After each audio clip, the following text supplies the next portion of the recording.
जयराम ठाकुर ने शामटी में India news से खास बातचीत की है। जयराम ठाकुर ने प्रदेश सरकार पर निशाना साधते हुए कहा कि केंद्र से तो प्रदेश को जो है पैसा मिल रहा है, लेकिन प्रदेश सरकार पीड़ितों तक जो है मुआवजा नहीं पहुंचा पा रही है।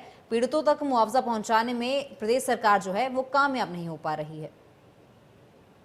यहाँ पर आकर दौरा किया था। आज यहाँ पर हिमाचल के पूर्व मुख्यमंत्री जयराम ठाकुर जी यहाँ मौजूद हैं, जो यहाँ पर त्रासदी में जितने भी लोग हैं उनसे मिलने के लिए आए हैं।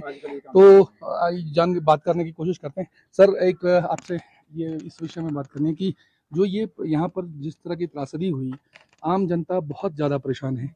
केंद्र की सरकार से क्या एज अ विपक्ष नेता के तौर पर आपको लगता है कि कुछ थोड़ी मदद जो है वो हिमाचल के लोगों को मिल पाएगी? देखिए, निश्चित रूप से केंद्र मदद कर ही रहा है जी। और अभी तक केंद्र ने 364 करोड़ के लगभग राहत के रूप में हिमाचल प्रदेश को पैसा जारी कर दिया है। जी सर। और एडवांस में किया है जी। क्योंकि इस बात को लेकर के हम सब लोगों ने बात की जी।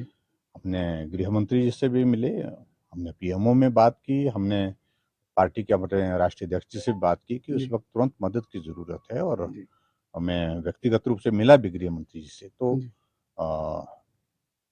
हिमाचल प्रदेश को मदद की दृष्टि से जो केंद्र की ओर से सहयोग दिया जा रहा है, उस बात को लेकर के कोई भी प्रश्न नहीं है। जी। और आज भी हिमाचल प्रदेश में जो डैमेजेस हुए हैं उसका असेसमेंट के लिए टीम्स आई हैं। मंडी जिला में गई हैं, कुल्लू में गई हैं, शिमला में गई हैं, आज सोलन में भी जहां हम खड़े हैं यहाँ पर भी विजिट करके गए हैं। और एक असेसमेंट करने के बाद फिर स्टेट गवर्नमेंट के साथ चर्चा करने के पश्चात जो है इसका एक आकलन बनता है, उसके मुताबिक केंद्र फिर अगली रिलीफ की किस्तें जारी करते हैं। अच्छा ठाकुर साहब, एक बात, जैसे हम ये बात कर रहे हैं कि इस तरह की आपदाएं पूरे प्रदेश में हैं, लगभग 4,000 करोड़ रुपए से ऊपर का नुकसान है। जिस स्थिति में आपसे सरकार, क्योंकि आप पहले मुख्यमंत्री रह चुके हैं, जिस स्थिति में सरकार जो कांग्रेस की आई तो लगभग 8 महीने को होने आए हैं, क्या आपको लगता है कि उनकी कार्यशैली उतनी प्रभावशाली है या उसमें कुछ सुधार होने की आवश्यकता है?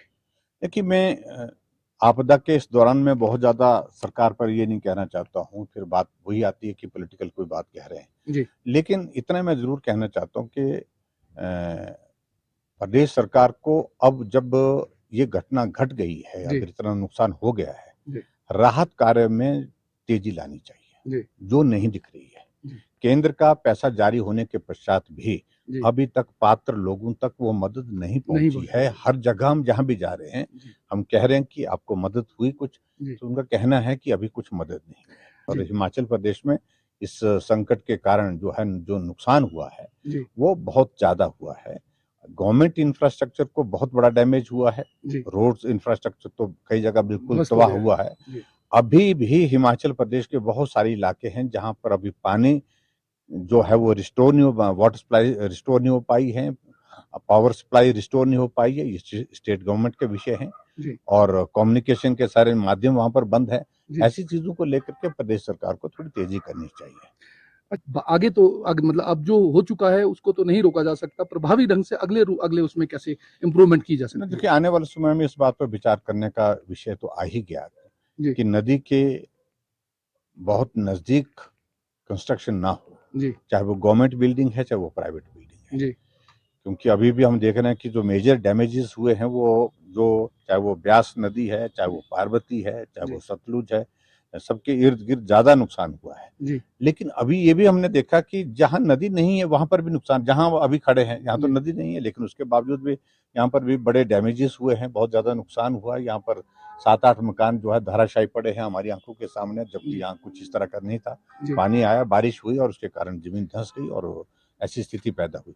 तो अलग अलग जगह की अलग अलग परिस्थिति होती है, लेकिन आने वाले समय में ये बहुत आवश्यक हो गया कि जो हमारा बिल्डिंग बनाने का जो सारी चीजें तरीका है उस पे यहाँ इसमें सुधार करने की जो जरूरत है उस पर हमको जाना पड़ेगा। अच्छा ठाकुर साहब, एक अंतिम सवाल कि जिस तरह से एनएच, अगर आपने देखा होगा कि ज्यादातर तबाही जो है वो 2 जगह पे आई है, भले ही राष्ट्रीय राजमार्ग चंडीगढ़ से मनाली की बात करें या राष्ट्रीय राजमार्ग चंडीगढ़ से शिमला की करें, तो जहां जहां राष्ट्रीय राजमार्ग बने हैं उनके बिल्कुल सड़क के किनारों पर ज्यादा नुकसान हुआ है। कहा जा रहा है कि एनएचएआई की जो भूमिका थी जितने सही तरीके से उसका काम होना चाहिए था वो नहीं हुआ।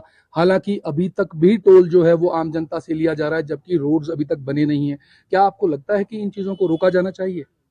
नहीं, देखिए, इसमें कुछ जगह अभी मैं जो सोलन में यहाँ पर जब पहुंचा हूँ, यहाँ पर मैं रास्ते में जो भी 3-4 जगह देखा मैंने जी चाहे वो धर्मपुर है, चाहे वो हमारा धर्मपुर से पहले परवाणु है, जी तो उसमें हमने इस चीज को देखा कि नेशनल हाईवे 4 लेन के कंस्ट्रक्शन के बाद जी जो एहतियात कुछ करनी चाहिए थी, जी पानी जहां से छोड़ना चाहिए था उनको, जी ड्रेनेज सिस्टम इस प्रकार से, और उसमें नीचे भी देखना चाहिए कि नीचे लोग तो लोग नहीं रहे रहते हैं। हैं, घर तो नहीं जी है। बिल्कुल सही बात जहां उनको सुविधा के हिसाब से लगा वहां उन्होंने कर दिया, जी अपना काम करके चले गए, जी और लेकिन उसके कारण उस पानी से नीचे किसी का घर बह गया, जी तो ये तो सचमुच में बहुत दुर्भाग्यपूर्ण है, जिसको चिंता करने की आवश्यकता है कि आने वाले समय में कम से कम ऐसा ना करें कि गाँव के बीच में पानी ना छोड़े, जी गाँव की तरफ पानी ना छोड़े, जी किसी के घर के लिए पानी ना छोड़े, जिसके कारण उनको नुकसान हो जाए। तो ये एहतियात तो NHAI को करनी ही पड़ेगी आने वाले समय में। बहुत बहुत धन्यवाद सर। तो ये थे हमारे साथ ठाकुर जयराम सिंह, जिन्होंने हमें बताया कि विपक्ष की क्या भूमिका जो है वो प्रदेश सरकार के साथ में रहती है, और किस तरह की अभी जो समस्याएं चल रही हैं, आम जनता को किस तरह की सुरक्षा मिलनी चाहिए, परंतु अभी कहीं ना कहीं कुछ खामियां हैं, कुछ समस्याएं हैं, जिसकी वजह से आम जनता अभी भी परेशान है। सोलन